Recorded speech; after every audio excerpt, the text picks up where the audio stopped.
Sir हमारी स्थिति तो ये थी कि हमें कभी कभी भोजन तक नहीं मिलता था और हमारी मम्मी किसी दूसरे घर से चावल मांग के लाती थी तो हमें खाने को मिलता था और उसके बावजूद हमने परिस्थितियां झेलते हुए हमने पढ़ाई की। मनोज यादव बनारस के एक बेहद साधारण परिवार में पले बड़े। उनकी मां प्रभावती ने मिड डे मील बनाने का काम करके पैसे जोड़े और मनोज को बनारस हिंदू यूनिवर्सिटी से ग्रेजुएशन कराया। मनोज भी पढ़ने में काफ़ी रुचि रखते थे।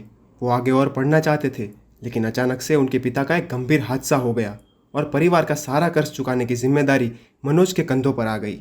लेकिन मनोज हर मुश्किल से लड़ने को तैयार थे। उन्होंने एक प्राइवेट स्कूल में टीचर की नौकरी की और धीरे धीरे सारा कर्ज चुका दिया। इसके बाद उन्हें लगा कि उन जैसे और कई बच्चे होंगे जो बुरे हालातों और आर्थिक कमजोरी के चलते आगे पढ़ाई नहीं कर पाते। इसलिए उन्होंने स्कूल चलो अभियान की शुरुआत की और कचरा बीनने वाले झुग्गी बस्तियों के बच्चों को मुफ्त में पढ़ाना शुरू किया। सर हमारी स्थिति तो ये थी कि हमें कभी कभी भोजन तक नहीं मिलता था और हमारी मम्मी किसी दूसरे घर से चावल मांग के लाती थी तो हमें खाने को मिलता था और उसके बावजूद हमने परिस्थितियां झेलते हुए हमने पढ़ाई की।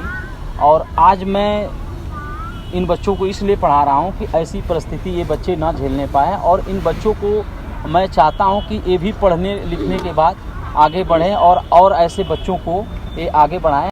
मनोज ने 5 साल पहले 5-7 बच्चों को अपने घर लाकर इस मुहिम की शुरुआत की थी। मनोज को अपनी माँ, पत्नी और कुछ दोस्तों का पूरा साथ मिला, जो इन बच्चों के लिए किताबें, पेन जैसी चीज़ें ला कर देते। आज मनोज करीब 500 बच्चों को मुफ्त में पढ़ाते हैं। यही बच्चे जो हैं आज टेंट में रहते थे लेकिन ये पढ़ते नहीं थे, दौरी बीनते थे।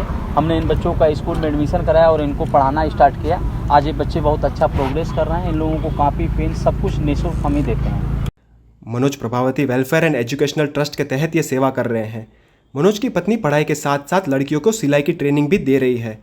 आगे वो इन बच्चों के लिए एक स्कूल खोलना चाहते हैं ताकि भविष्य में उन्हें किसी के सामने हाथ न फैलाना पड़े। मनोज और उनके परिवार की आर्थिक स्थिति अब भी इतनी मजबूत नहीं है, लेकिन फिर भी बच्चों को पढ़ाने की लगन उन्हें हमेशा प्रेरणा देती है।